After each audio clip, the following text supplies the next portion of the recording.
I will never forget that day. It started out as the most ordinary day of my life, but it ended with me clutching my chest in terror, wondering if my family, the people I loved and trusted the most, wanted me dead. I had gone in for a routine medical consultation at St. Mary's Hospital. My arthritis was getting worse, and my doctor wanted to run some tests. At 84 years old, my body was no longer what it used to be. My skin was wrinkled, my once golden blonde hair had turned silver, and I had slowed down in many ways. But my mind was sharp. Too sharp, maybe. Sharp enough to notice things others would overlook. I was sitting quietly in the examination room, fiddling with my pearl necklace, when the nurse came back with my test results. She was a young woman, maybe in her late 20s, with brown hair tucked neatly under her cap. Her hands trembled as she held the clipboard, and her eyes darted nervously around the room as if someone might be watching. She leaned in close to me, so close I could feel her breath on my cheek, and whispered, "Run from your family now, please. Don't go home tonight." I blinked at her, my heart pounding like a drum. "What do you mean?" I asked in a hushed voice, gripping her wrist with my frail hand. But before she could answer, the door creaked open, and another nurse walked in. The young woman quickly straightened up, plastered on a fake smile, and muttered something about getting the doctor. She left the room without another word. I sat there frozen. My family. My own flesh and blood. What on earth could she possibly mean? For the rest of the consultation, I could hardly hear what the doctor was saying. Something about my cholesterol, something about adjusting my medication. But I wasn't listening. My mind kept replaying the nurse's words. "Run from your family now." On the drive home, I tried to convince myself it was a mistake. Maybe the nurse had confused me with another patient. Maybe she was under stress. Maybe I had simply imagined it. But that night, I realized what she said was true.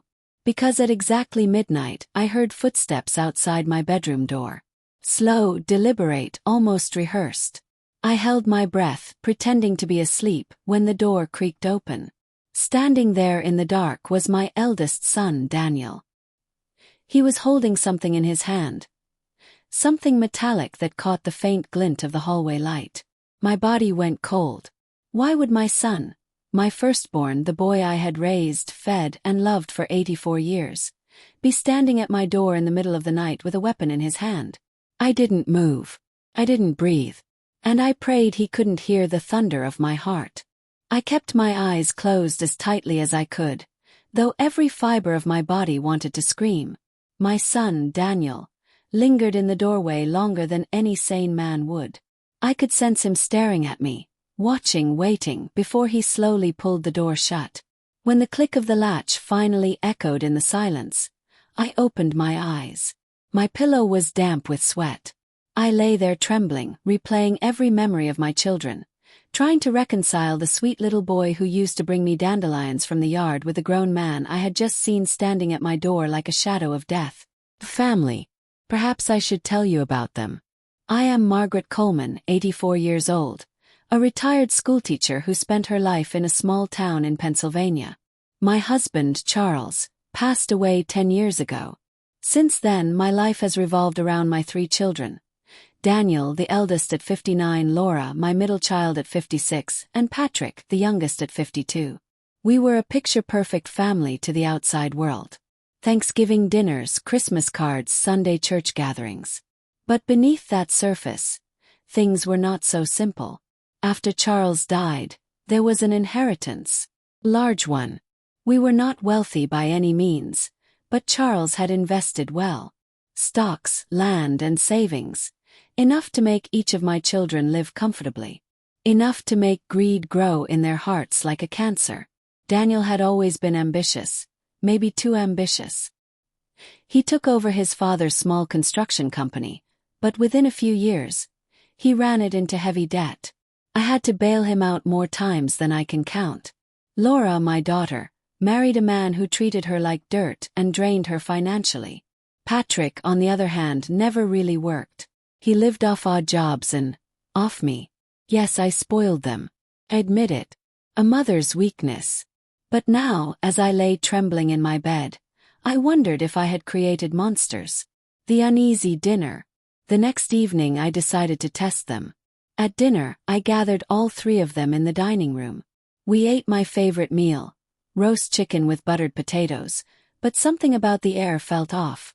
Daniel kept glancing at me with a strange look in his eyes, as if measuring me. Laura was unusually quiet, pushing food around her plate. And Patrick, dear Patrick, tried to act cheerful, but his laugh felt forced. I decided to speak. "The doctor says I'm healthy enough for my age," I announced with a smile. "But of course, I'll need to make some changes to my will soon." The reaction was instant. Forks froze. Eyes flickered. My children exchanged glances so quick and sharp, I almost missed them. And in that moment I realized. The nurse was right. They were waiting for me to die. The midnight whisper. That night I made sure to lock my bedroom door. I tucked a small kitchen knife under my pillow, though my hands were too shaky to use it. Just after midnight I heard it again. Footsteps outside my room. This time a voice followed. A whisper. It was Laura. "She's not going to last long. Just be patient. One more week. One more week." I sat up in my bed, my heart hammering, and pressed my ear to the door. Another voice answered. "Daniels. We can't wait that long. What if she changes the will tomorrow?" There was silence. And then Patrick's voice, cold as ice. "Then we make sure she never gets the chance." I sat frozen on my bed, my ear pressed to the wooden door, straining to hear every word. My children, my own blood, were plotting against me. The hallway fell silent after Patrick's chilling words. "Then we make sure she never gets the chance." I heard their footsteps retreating, the soft creak of the stairs, and finally the slam of the front door as if nothing had happened. But I couldn't sleep. Not with those words echoing in my mind. A mother's doubt. You may think it would be simple. Call the police, tell them everything. But you must understand, these were my children. I raised them, fed them, kissed their scraped knees. How could I march into a police station and accuse them of wanting me dead? Would anyone even believe me? An 84-year-old woman, confused, lonely, with silver hair and shaky hands. They'd probably say my memory was failing. That grief from losing Charles had made me paranoid. And what if my children found out I went to the police? Then what? Still, I knew I had to act. The quiet preparations. The next morning, I did something I hadn't done in years. I went into town alone. I walked slowly, my cane tapping against the pavement, until I reached a small bank. I withdrew half of my savings in cash and slipped the envelope into my purse. My hands shook as I signed the papers, but my heart beat with a strange new strength. From there I went to a hardware store and bought the oddest mix of items. A padlock, duct tape, and a small pepper spray that fit neatly into my pocket. The young cashier looked at me strangely, but I smiled as if I were just another old woman preparing for some home repairs. When I got home, I quietly installed the padlock on the inside of my bedroom door. No one would notice unless they tried to enter. I tucked the pepper spray under my pillow, right beside the kitchen knife. For the first time in days I felt safe. Or at least safer. The trap of love. That evening, Laura came into my room with a tray of soup. She wore a soft pink cardigan and smiled sweetly, the way she used to when she was a little girl asking me to brush her hair. "Mom," she said gently, placing the tray on my bedside table. "You didn't eat much at dinner. I made this just for you." Her eyes were soft, but I noticed her hands trembling ever so slightly as she set down the bowl. "Thank you, dear," I said, keeping my voice steady though my stomach churned. She kissed my forehead. "We just want you to feel comfortable."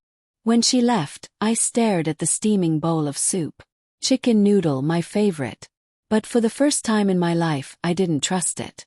I carried the tray into the bathroom, poured the soup down the sink, and watched the golden broth swirl away.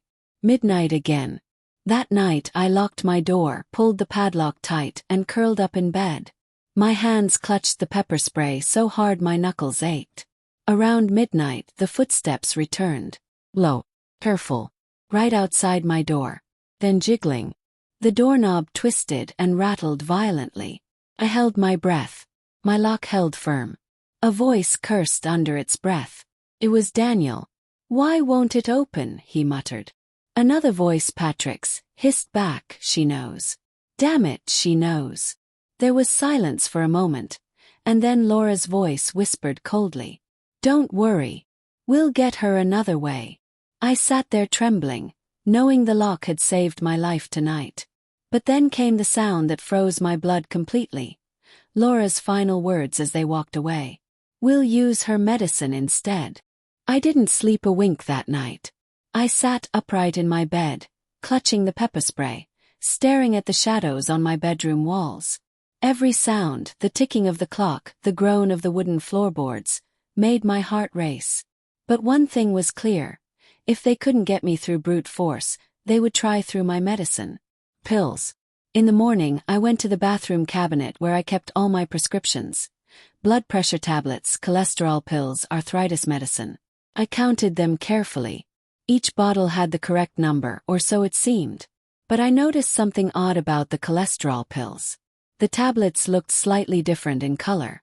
A pale yellow tint instead of the usual white. My hands trembled as I picked one up and sniffed it. It had a faint chemical smell that didn't belong. My heart pounded. My children weren't just planning. They had already begun. I poured the pills into a tissue and flushed them down the toilet. From then on, I decided I would never take any medicine unless it came directly from the hospital. And I would pretend to swallow, pretend to comply, while secretly hiding the pills in the pocket of my housecoat. Playing the fool. At dinner that night, Laura brought me my medication in a glass of water. Her face warm with false affection. "Here you go, Mom. Don't forget your pills." I smiled sweetly and nodded. "Of course, dear." I slipped the tablets into my mouth, pretended to swallow, then reached for the water. With years of teaching children under my belt, I had mastered the art of slight movements. I let the pills slide into my napkin when no one was looking. Daniel watched me like a hawk, his blue eyes sharp and suspicious. "You look tired tonight," he said, almost as if testing me. "I'm 84, Daniel," I chuckled, masking my fear with humor. "I've earned the right to be tired." They laughed lightly, but I saw the flicker in their eyes. They were waiting for me to weaken, waiting for me to fail. A visit to the hospital. The next morning I took the bus into town again, clutching the pills I had hidden. I went straight to the hospital pharmacy and asked to see the nurse who had warned me, the young one with trembling hands. But when I gave the receptionist her description, the woman frowned. "We don't have a nurse like that on staff. Not in the past year." "What do you mean?" I stammered, my voice cracking. She was right there. She warned me." The receptionist shook her head firmly. "Ma'am, perhaps you're mistaken. Maybe it was a student intern. But we don't have anyone matching that description right now." Confused and unsettled, I left the hospital with my heart in pieces. Had I imagined her? Was my mind slipping after all? But the pills in my pocket were real. I knew what I saw. I wasn't losing my mind. The recording. That night I took things a step further. I dug out an old tape recorder from the attic, something Charles had used years ago. I placed it under the hallway rug outside my bedroom door, praying it would capture whatever my children whispered when they thought I was asleep. Hours later, when the house was silent and their footsteps came creeping, I lay in bed, heart pounding, as the recorder clicked quietly. In the morning when I pressed play, my blood went cold. Daniel's voice was clear as day.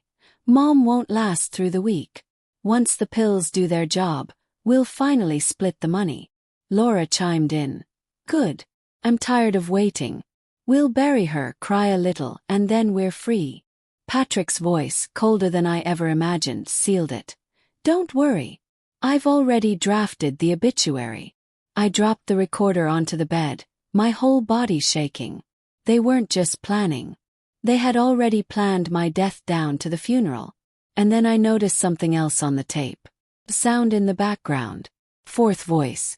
Low, unfamiliar, whispering from the shadows. "Make sure no one finds out the truth." I couldn't breathe.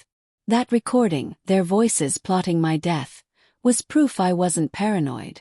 Proof that the nurse's warning had been true. But that last voice, that low, unfamiliar whisper, make sure no one finds out the truth. Who was it? I had raised 3 children. I knew their voices better than my own heartbeat. But this one didn't belong to Daniel, Laura, or Patrick. Someone else was involved. Someone in the shadows. A visit to the pastor. The next morning, I dressed carefully in my cream cardigan and long floral skirt and walked to St. Mark's Church. Pastor Green had known me since I was a young teacher fresh out of college. If anyone would believe me, it would be him. When I told him everything about the nurse's warning, the pills, the whispers at night, and finally the recording, he frowned deeply, his lined forehead wrinkling with concern. "Margaret," he said gently, "you've been under a lot of stress. Sometimes grief can play tricks on the mind. Are you sure you aren't just imagining some of this?" My hands shook as I pushed the recorder across his desk. "Listen for yourself." He pressed play. Daniel's voice filled the room, followed by Laura's, then Patrick's, and finally the fourth whisper. The pastor's eyes widened. He sat in stunned silence. Then, after a long pause, he looked at me with pity. "Margaret, can't get involved. This is a family matter." My heart dropped. A family matter. They're planning to kill me. He shook his head. "If I take this to the authorities and it turns out to be a misunderstanding, it could ruin your children's lives. I won't risk that." I left the church shaking with rage. Even the pastor had abandoned me. The stranger. On my way home, I stopped at the grocery store. As I pushed my cart down the aisle, I felt eyes on me. Turned, and there he was. A tall man in a dark coat, standing near the shelves, staring right at me. His face was unfamiliar, but his presence chilled me to the bone. He didn't look away. He didn't pretend to be shopping. He just stared, his lips curling into a faint smile. My knees nearly buckled as I realized I had heard that voice before. The fourth voice on the recording. I quickly abandoned my cart and hurried out of the store, my cane tapping wildly against the tile floor. Trapped in my own home. By the time I reached my house, I was breathless. My children were all in the living room, sitting together, laughing at something on the television. Daniel glanced at me. "What's wrong, Mom? You look pale." "I just need to lie down," I muttered, hurrying upstairs. Once in my bedroom, I locked the door, pressed my back against it, and tried to calm my racing heart. I pulled out the recorder again, rewinding to the final whisper. I pressed play, and there it was. "Make sure no one finds out the truth." The same voice. The man in the store. It meant one thing. This wasn't just about family greed. There was something else. Something larger. And my children weren't acting alone. The photograph. That night, unable to sleep, I rummaged through Charles's old desk in the attic. Among the yellowed papers and dusty photographs, I found something that made my blood run cold. A picture of Charles, my late husband, shaking hands with that same tall man in the dark coat. On the back of the photo, in Charles's handwriting, were just 4 words. "Don't ever trust him." I held the photograph in my trembling hands, staring at my late husband's neat handwriting. Don't ever trust him. Charles had known. He had known about this man long before his death. But if Charles had been wary of him, why was this same man now lurking in grocery stores and whispering with my children in the dead of night? The photo confirmed my worst fear. This wasn't simply about money. Something deeper, darker, had been hiding under my nose all these years. The cage of family. The very next morning, Daniel knocked on my bedroom door. "Mom, we've been talking," he said casually. "You're too fragile to be running around town on your own. From now on, one of us will be with you at all times." My heart skipped. They wanted to monitor me, control me. Laura chimed in from the hallway. "Yes, Mom. It's for your safety. We don't want you getting hurt." Patrick added, almost smugly. "We're moving all your medications to the kitchen. That way we can make sure you take them properly." I forced a smile as I opened the door. "Oh, thank you, dears." That sounds thoughtful. Inside, though, my stomach twisted. They weren't protecting me. They were caging me. The disappearance of evidence. Later that day, when the house was quiet, I went to retrieve the tape recorder from under my mattress. But it was gone. My hands shook as I tore the room apart, pulling blankets, rifling through drawers, even crawling on my knees to search under the bed. Had they found it? Had they listened to their own voices on tape? I felt a scream rise in my throat, but I swallowed it. If they knew I had evidence, then my life was in even greater danger than I realized. Laura's smile. That evening, Laura brought me a cup of tea. She smiled as she set it down on my nightstand, her blonde hair perfectly brushed, her voice soft and sweet. "Drink this, Mom. You need your strength." I stared at the steaming tea, the sweet aroma filling the room. She sat on the edge of my bed and reached for my hand. "We love you. You know that, don't you?" I looked into her eyes, those same eyes that once begged me to braid her hair before school, and for a moment I almost believed her. Almost. But then her smile slipped, just for an instant. And in that flicker I saw something terrifying. Impatience. Calculation. I pretended to sip the tea, but when she left, I poured it straight down the drain. The stranger in the driveway. That night, as I peeked through my bedroom curtains, I froze. There he was. The tall man in the dark coat, standing in the driveway, half hidden by shadows. He didn't move. He didn't come to the door. He just stood there, staring up at my window. I wanted to scream, to call someone, but my phone line had gone dead hours earlier. No dial tone. Just silence. When I finally dared to look again, he was gone. A letter. The next morning, Daniel handed me an envelope. "This came for you," he said. I opened it with trembling fingers. Inside was a single sheet of paper with 6 words scrawled across it in messy handwriting. "Your husband never died naturally." My blood ran cold. I stared at the paper, the words dancing before my eyes. Could it be? Had Charles been murdered? And if so, had my children known all along? The letter trembled in my hands. "Your husband never died naturally." I felt like the walls of the house were closing in on me. For years I had told myself Charles's sudden heart attack was just one of life's cruelties. He had been a strong man, yes, but he was in his 70s. It had seemed plausible, tragic but plausible. But now, if the letter was true, then his death wasn't an accident. It was a warning, the choice of confession. That evening I decided to take a risk. I needed answers, and I could no longer wait. Patrick, my youngest, was always the weakest link. He had never been as sharp as his siblings. His guilt usually showed on his face before he even spoke. So, when Daniel and Laura left for the store, I found Patrick sitting in the kitchen, scrolling on his phone, and I sat across from him. "Patrick," I whispered, clutching my cane. "I need to ask you something. And I want the truth." He looked up, startled. "What is it, Mom?" I slid the letter across the table. "What do you know about your father's death?" His face drained of color. "Nothing," he muttered quickly, pushing the paper back toward me. "He died of a heart attack. That's what the doctor said." I leaned forward, my eyes piercing into his. "Patrick, you've never been good at lying. Tell me the truth." The shattered confession. He fidgeted, his fingers drumming nervously against the table. Finally, his shoulders slumped, and his eyes filled with tears. "It wasn't supposed to happen that way," he whispered. My blood turned to ice. "What do you mean?" Patrick buried his face in his hands. "It was Daniel's idea. He said Dad was going to change the will. He said Dad wanted to give most of the estate to charity. He made it sound like we'd all be left with nothing." Laura went along with it. I didn't know what to do. Tears rolled down my cheeks as my cane slipped from my trembling hands.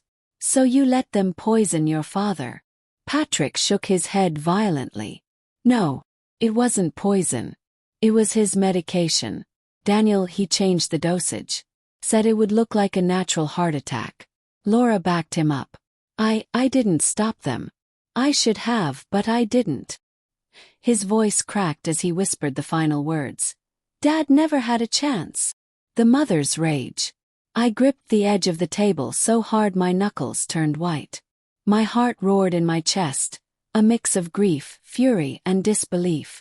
My Charles, I whispered, staring at Patrick with burning eyes. Your father loved you.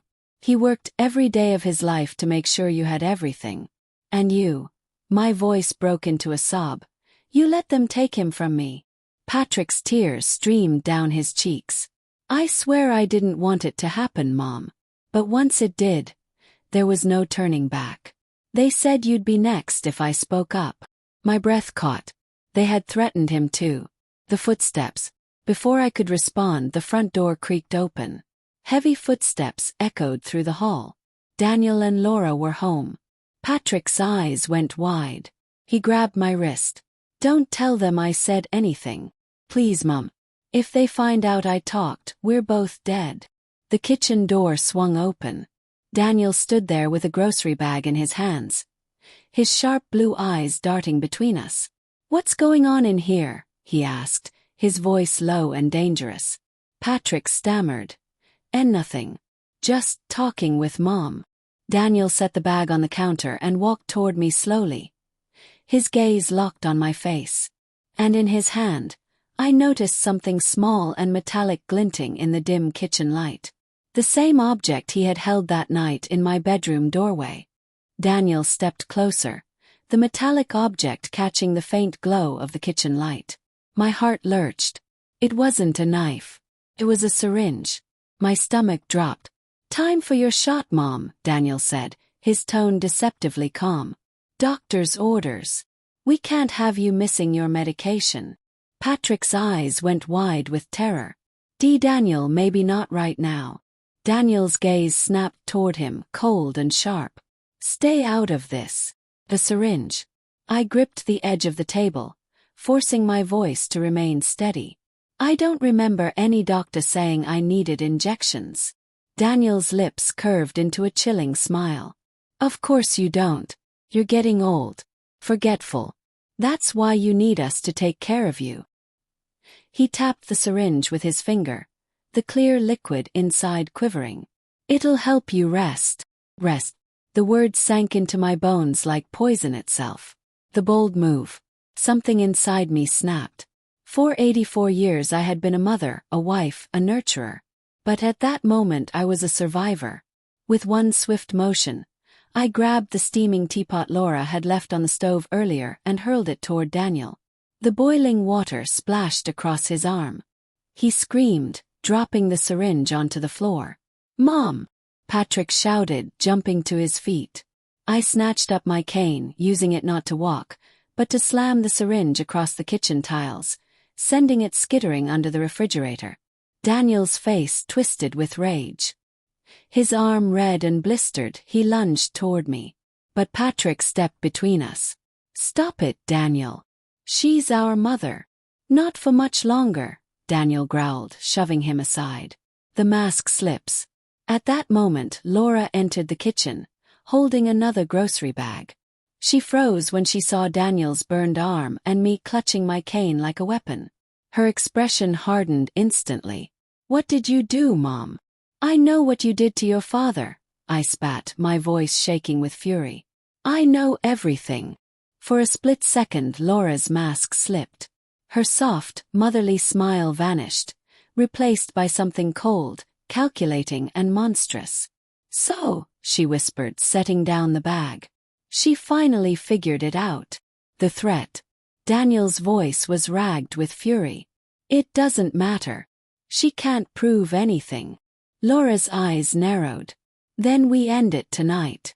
Patrick gasped. Laura, no. Please. But Laura silenced him with a single look that could have frozen fire. Then she turned to me, her voice like ice. Mom, you've lived a long life. Too long. You should be grateful we're giving you an easy way out. The shadow in the window. As Daniel stepped forward again, I backed against the counter, my cane trembling in my hands. Then, out of the corner of my eye, I saw movement outside the kitchen window. The tall man in the dark coat was standing there, watching us. His lips curved into that faint, knowing smile. And for the first time I realized something horrifying. He wasn't just working with them. He was in charge. The kitchen grew colder, though the oven was still warm from dinner. My children stood in front of me like predators circling prey. And beyond the window, the tall man in the dark coat watched with that twisted smile, as though he were enjoying a show only he understood. Then he moved. The back door creaked open and he stepped inside, his shoes clicking against the tiles. His presence filled the room instantly. He was tall, broad-shouldered, with hair slicked neatly back and eyes like polished steel. Daniel and Laura lowered their heads slightly, as if in deference. That was when I knew. This man wasn't just their accomplice. He was their master. The stranger speaks. "Well," he said smoothly, his deep voice echoing in the kitchen. "Margaret, you've caused quite a bit of trouble." I gripped my cane tighter. "Who are you?" He chuckled, his eyes glinting. "Names don't matter. But your husband knew me well. Too well." He paused, glancing at the photograph I had tucked under my arm. "Ah, I see you've found our little memory. Charles warned me about you," I hissed, my voice trembling. "He told me never to trust you." The man's smile widened. "Yes, and look where that got him. The revelation." My knees nearly buckled. You killed him." He tilted his head. "Killed? No, Margaret. That's such a crude word. Don't say. I helped nature along. A little nudge with his medication, nothing more." Daniel clenched his fists. "We wouldn't have had to do it if Dad hadn't threatened to cut us out of the will." Laura's voice was sharp, cold. "He was going to ruin everything. We just sped up the inevitable." My heart cracked into 1,000 pieces. "So it's true. You murdered your own father." The stranger smirked. "And now, dear Margaret, it's time we finish what we started." Patrick's desperation. Patrick's voice trembled. No, we can't do this. She's our mother." Daniel spun on him, his face twisted with fury. "Shut up, Patrick. You've always been weak. You'll do as you're told." The stranger placed a hand on Daniel's shoulder. "Calm down. Patrick is useful in his own way." His eyes locked on mine. "But you, Margaret, you're a risk. You've seen too much, heard too much. And you've grown defiant." The offer. He reached into his coat and pulled out a small black folder, sliding it across the table toward me. "Sign this, Margaret. It's a transfer of assets.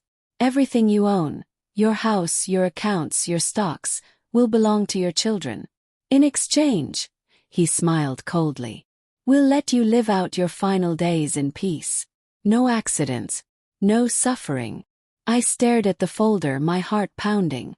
My children's eyes gleamed hungrily. Laura leaned forward. "Do it, Mom. It's the easiest way." Daniel added, "If you don't, you won't see tomorrow morning."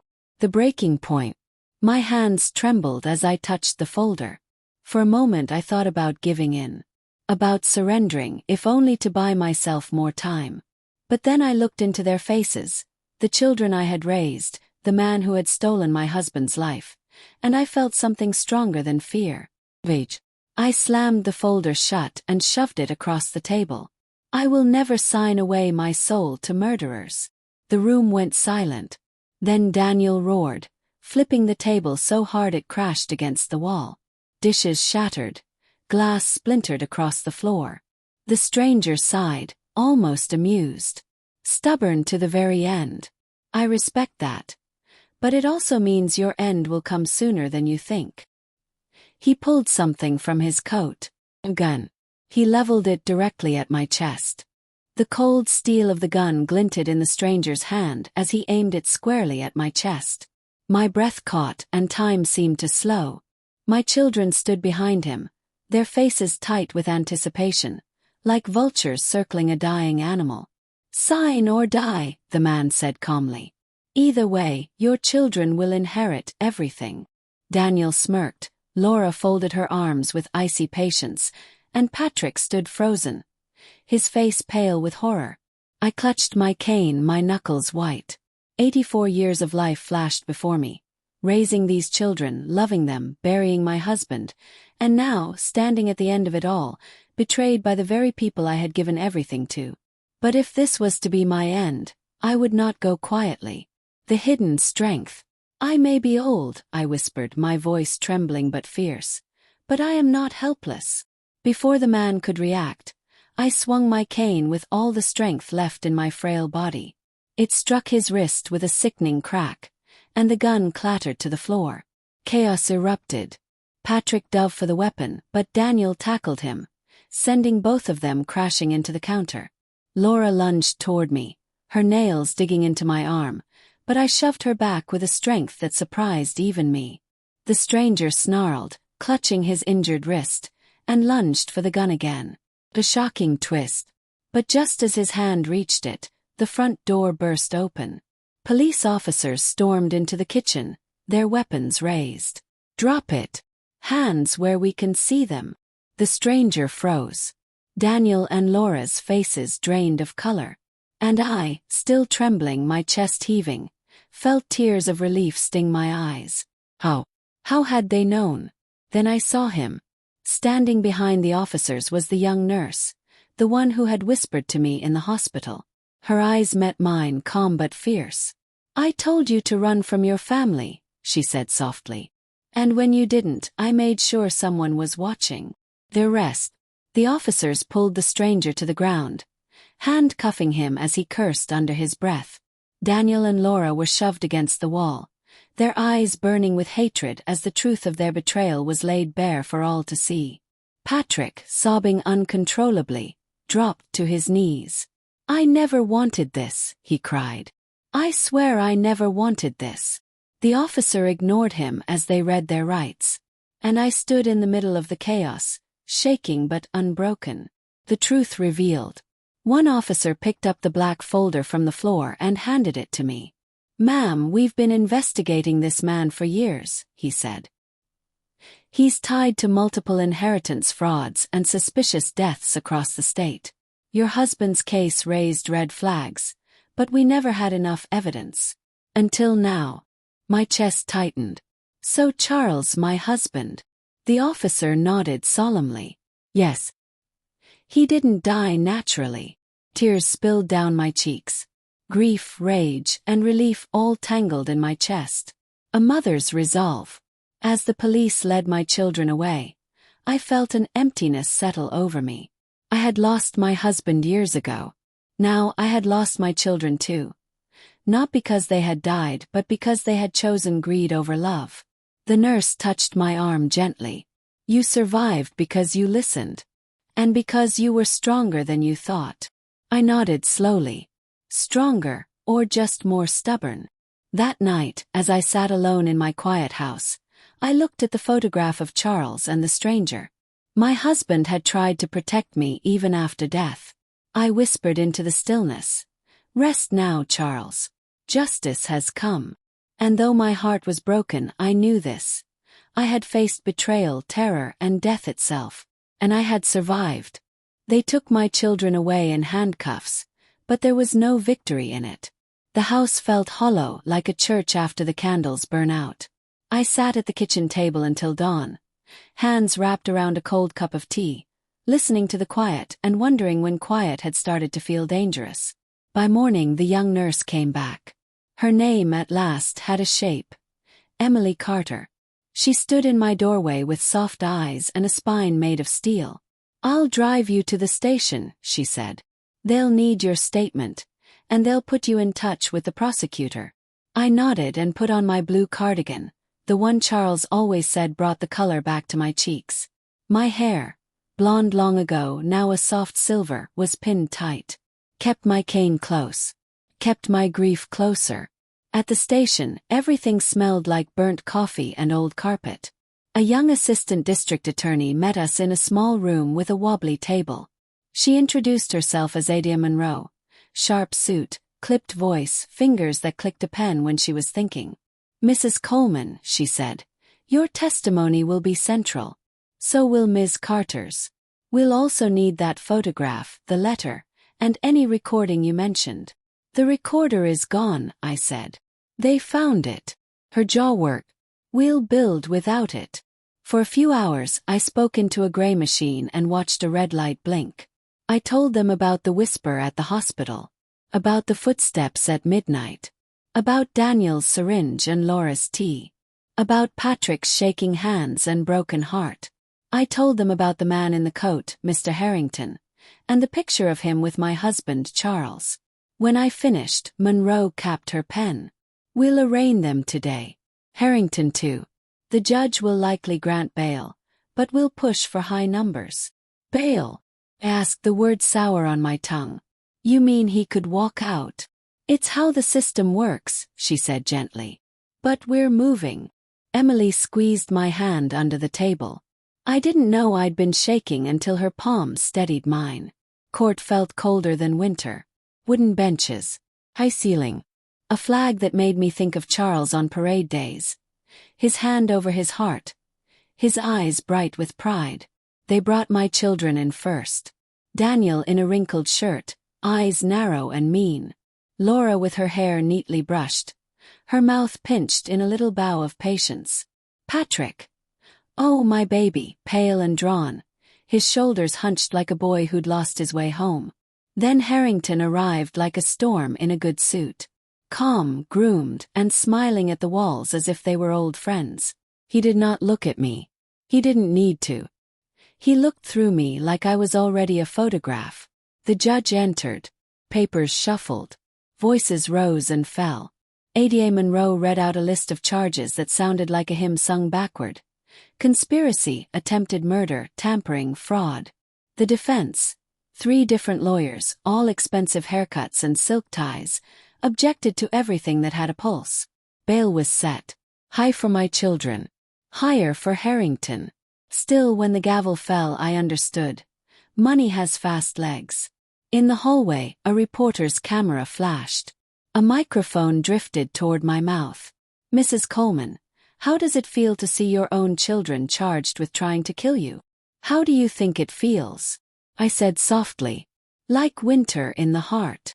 Emily tugged me away before I could say more. That night I slept at Emily's small apartment above the bakery on Maple Street. It smelled like flour and sugar and warm ovens, and for the first time in weeks, the quiet didn't feel like it had teeth. Emily gave me the couch and a spare blanket. She made chamomile tea and sat cross-legged on the floor, listening as I talked about Charles. How he whistled when he fixed a hinge, how he could find any star in the sky by name. "Why didn't he tell me?" I whispered. "If he knew Harrington was a snake, why didn't he tell me he was in the garden?" "Maybe he was trying to protect you," Emily said. "Maybe he thought he had time." The cruelest word. I woke before dawn with an ache in my chest and a sentence in my head. Don't ever trust him. I saw the photo again, the warning in my husband's hand. I made a promise to the ceiling and to God. I won't. The next days were a shuffle of meetings and signatures. Monroe's team prepared charges. The defense filed motions like arrows. A hearing date was set. I learned to sit very still when people argued over my life in words longer than my cane.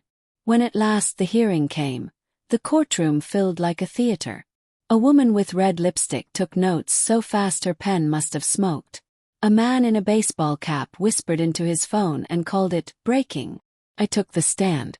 They swore me in. I held the truth like a baby bird. "Mrs. Coleman," Monroe began gently, "tell the court what happened the night of the arrest." I told them everything, starting with the gun, ending with the sirens. When I said Harrington's name, I looked straight at him.